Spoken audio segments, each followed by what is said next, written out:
Hello guys, আসসালামু আলাইকুম। আজকে আমরা দেখব কিভাবে কোনো টেক্সটের উপরে এমবোসড ইফেক্ট দিতে হয়। তার জন্য প্রথমে আমরা একটি রেক্ট্যাঙ্গেল নেব।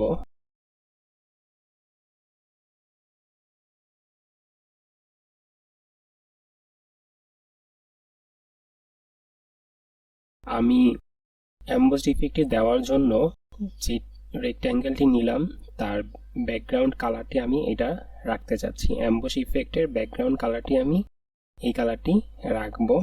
তো একে আমি Ctrl+2 দিয়ে লক করে দিলাম। তারপর আমি টেক্সট নেব।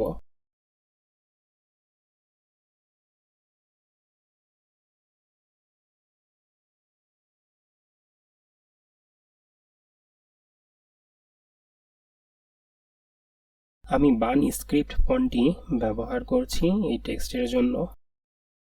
আপনারা চাইলে অন্য কোনো ফন্টও ব্যবহার করতে পারেন। তারপর এই টেক্সটটির আমি ফিল কালার, স্ট্রোক কালার দুটোই অফ করে দেব। দেন আমি অ্যাপিয়ারেন্সে যাব। তো অ্যাপিয়ারেন্স থেকে আমাকে এই টেক্সটটির জন্য 3টি ফিল লেয়ার ক্রিয়েট করতে হবে।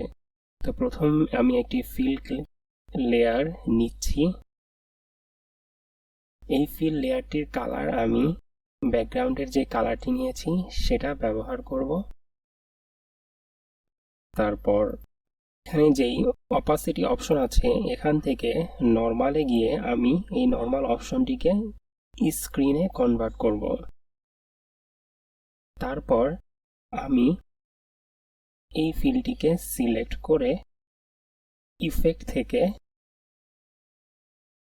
ব্লার অপশনে যাব। তারপর গ্রুশিয়ান ব্লার। দেন আমি একে 5 গ্রুশিয়ান ব্লার দিয়ে ওকে করে দেব। এখন বন্ধুরা, আমরা যেই ফিলটি ক্রিয়েট করলাম সেই ফিলের আরেকটি কপি তৈরি করব। তো তার জন্য আমাকে এখানে প্লাস আইকনে সিলেক্ট করতে হবে। দেখুন আমার সেম আরেকটি ফিল লেয়ার ক্রিয়েট হয়ে গেল। টপের যে ফিল লেয়ারটি আছে আমি এর অপাসিটিটাকে স্ক্রিন থেকে মাল্টিপ্লাইতে রূপান্তর করব। এখন মাল্টিপ্লাই অপাসিটির যে ফিল লেয়ারটি আছে সেটাকে আমি একটি ট্রান্সফর্ম ইফেক্ট প্রয়োগ করব।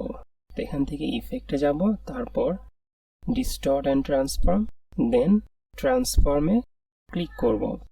ট্রান্সফর্মে ক্লিক করার পর আমি হরিজন্টাল আর ভার্টিক্যাল ব্যাকগ্রাউন্ডটিকে আমি কিছুটা বাড়িয়ে দিব।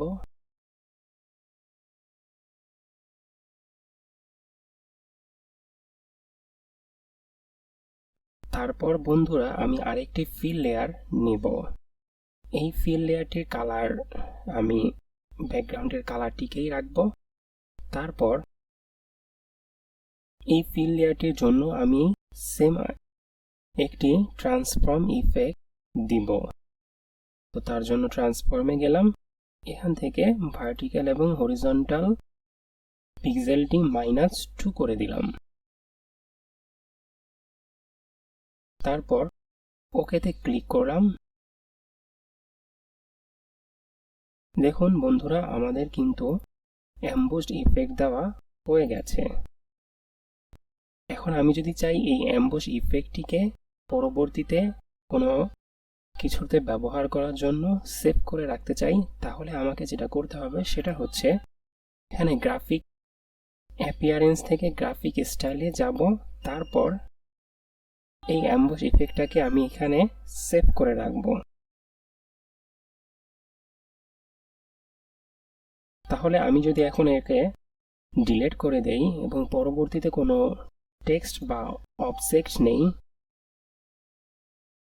তাহলে সেই এমবোস ইফেক্টটি আমি এই টেক্সটের ওপরে ব্যবহার করতে পারবো।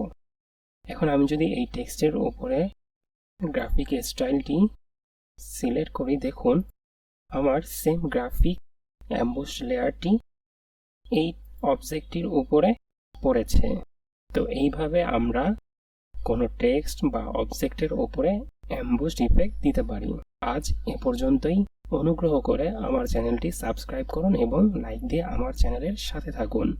ধন্যবাদ।